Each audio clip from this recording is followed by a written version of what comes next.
Shipping company TT Line has a new chairman at the helm as it faces some big challenges. The ageing Spirit of Tasmania ferries aren't far from needing replacement.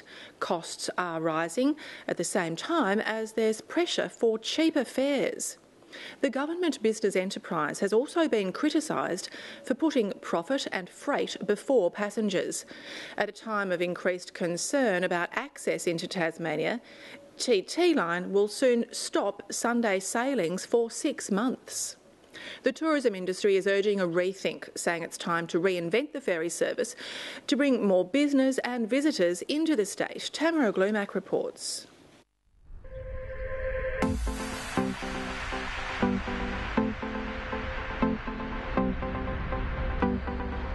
It's been nearly 10 years since these giant ferries first took to Bass Strait. Since that maiden voyage, they've brought thousands of passengers and tons of freight in and out of Tasmania. Passengers that travel on the Spirits inject about $380 million into the Tasmanian economy every year. It's not an insignificant amount.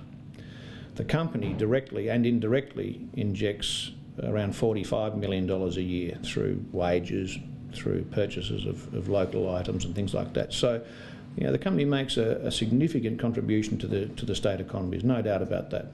It hasn't always been smooth sailing for the Spirit of Tasmania's operator TT Line. 4 years ago, the company was $75 million in debt. The mounting loss came after the failed Spirit of Tasmania 3 experiment, a service between Sydney and Devonport. It was launched with great fanfare, but lasted just 2.5 years. The third ship was sold in 2006. Last year, TT Line declared itself debt-free, but is now facing other challenges, including rising costs and pressure for more crossings and cheaper fares. Our industry expects that the owners of the Spirit of Tasmania service are always doing their utmost to maximise the number of visitors that they bring into our region, because those are the people who spend their time and money in our region. There's not a lot of evidence that's being done. No, we certainly don't want to see Spirit of Tasmania that's financially in trouble. We also don't want to see a Spirit of Tasmania that's afraid to start taking initiatives that actually try and grow the number of visitors to the state. And again, it's been a number of years now that those boats have been in place, and it's appropriate and it's timely that we start having a serious consideration about what the future role of those ships are. Last financial year, more than 400,000 passengers travelled on the Spirit of Tasmania, up 17% from the ship's first year of operation. In that time, the volume of freight being carried by the ships quadrupled to around 92,000 tonnes. Despite that, TT Line says passengers are a priority. For the last 5 years, the mix of freight to passengers has been 65% passengers, 35% freight. Now, that hasn't changed for about 5 years. In fact, on the day sailings, the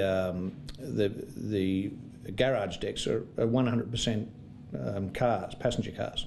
Roger Jentzsch is the chairman of the Cradle Coast Authority and the driving force behind Passengers Over Profit, a campaign to change the way TT Line operates. He wants the state government to review the company's business model to make maximising passenger numbers a greater priority. When the belly's full of freight and the beds are full of tourists, then the model works really well and it's very profitable.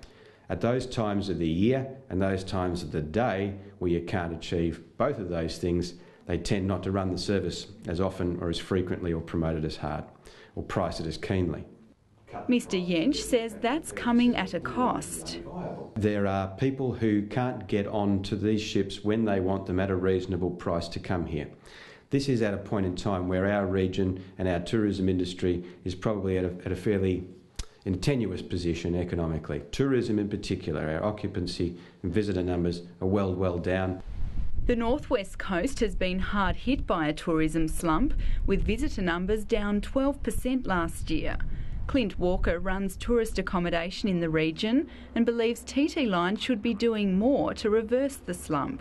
There's tens of thousands of grey nomads doing circles around Australia who would dearly love to come to Tasmania, but either if they can get their camper vans or their motorhomes on board, the cost is prohibitive to a lot of people, but then we also hear stories that, especially for bigger caravans and camper vans, they need to book months in advance to get on. Tourism operators say the Bass Strait needs to become more of a highway, with the Spirit of Tasmania ships crossing more frequently. But TT Line says that's not viable, particularly in winter when the ships carry as little as 25% of their capacity.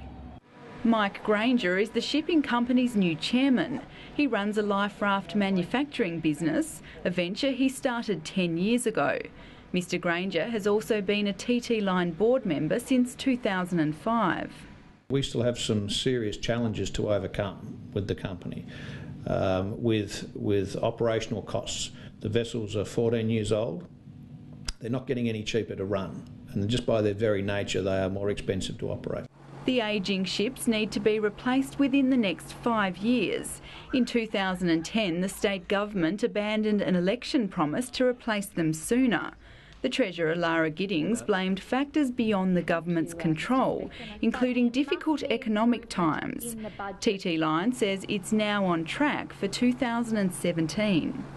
We're speaking to naval architects, we're speaking to specialists in the industry from around the world, to try and establish what it is will be the best solution for TT Line and the people of Tasmania moving forward.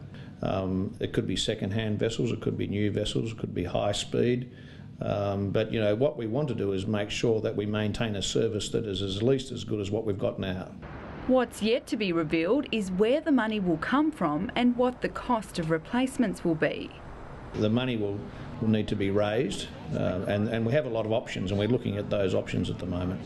There are way too many options to discuss here. There really are. I mean, that's a conversation that we need to have with government initially. A vessel refurbishment and replacement committee is due to make recommendations to the TT Line board by the end of next year. Improved technology will likely mean quicker crossings, and smaller vessels are also under consideration. As for cheaper fares, they're out of the question.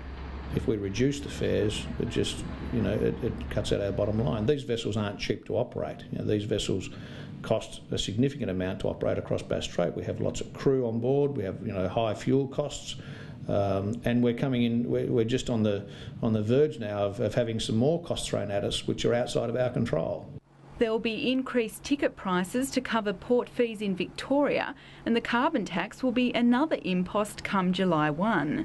The company has copped criticism over its sponsorship deal for North Melbourne to play AFL games in Hobart. Industry leaders say that has no impact on ticket prices, but is about playing the marketing field creatively, something they're urging the government to do in its assessment of the company's overall contribution to Tasmania. The government needs to change the way they look at TT Line and not measure its success in terms of its cash profit or the dividend that it returns to the state government, the shareholders, but look at its success in terms of the number of people that it carries across Bass Strait and what the net economic benefit to the Tasmanian economy is.